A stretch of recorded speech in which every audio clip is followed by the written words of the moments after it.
Emily Proctor, and I'm a copywriter. I have a writing business. Do you, when you write for your business, is it left brain writing? Is it right brain writing? It's very right brain writing. I do a lot of web content. I do marketing content. It's not super creative, unfortunately. And have you wanted to write a book before? Yeah, I have wanted to write a book for a very long time. In fact, I finished my first book at the end of July. And it was such a painful process that I told myself I would never write like that again if I could help it. And I had actually already signed up for Tom's workshop months before I finished that first book. So I had thought that I'd be working on a sequel to that first book, but when it came time to actually come to the retreat, I knew that I was going to be working on a book that was much older, and I had been having a horrible time writing for a decade.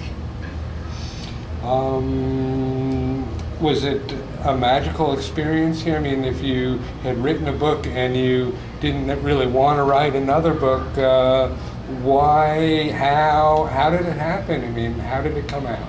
Well, I had come to the retreat with a good portion of the book written, but I had certain portions of it that I just couldn't get on paper, and I had tried it in so many different ways. This story started as a screenplay, and then it was turning into a novel, and I felt like I had been working on it for so long that it would never come out. So here at the workshop, it was a tough first day. It was very painful. I'm not a person who generally sits and writes hour after hour. I have to get up and walk around, and it's something that I've tried to train myself to do better for years. So it was really a necessary, sort of difficult thing for me to go through.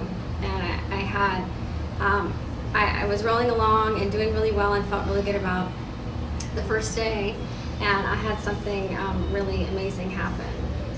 When I backed up everything, I had a jump drive. I'm a manic saver always with everything that I write, and closed down the computer for the night. Came back this morning ready to go and discovered that my jump drive had failed. It failed to initialize this morning. My computer wasn't recognizing it, so everything that was on it was gone. And that my last 8 pages were also gone from my hard drive. So I was shocked and horrified and really sad because there had been some good writing there. And I told Tom about it, and the first thing he said was that it had to be something magical because he's seen it happen before here.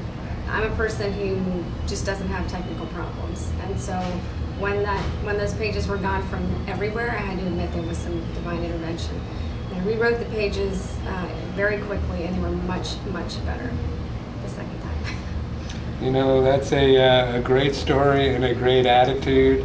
If you were to give someone advice who's thinking about coming to one of Tom's retreats, what would that be? I would say don't be afraid. I was petrified, and I think in part it was because the process leading up to it was pushing me closer and closer to getting this book out that I had struggled with for so many years. And I did all the preparation. You'll feel a lot better if you do the preparation. And just know that it's going to be a battle of endurance that first day as much as a mind game. So get plenty of rest and know that you can do it. You really can. So don't be scared. Thanks, Emily. Sure.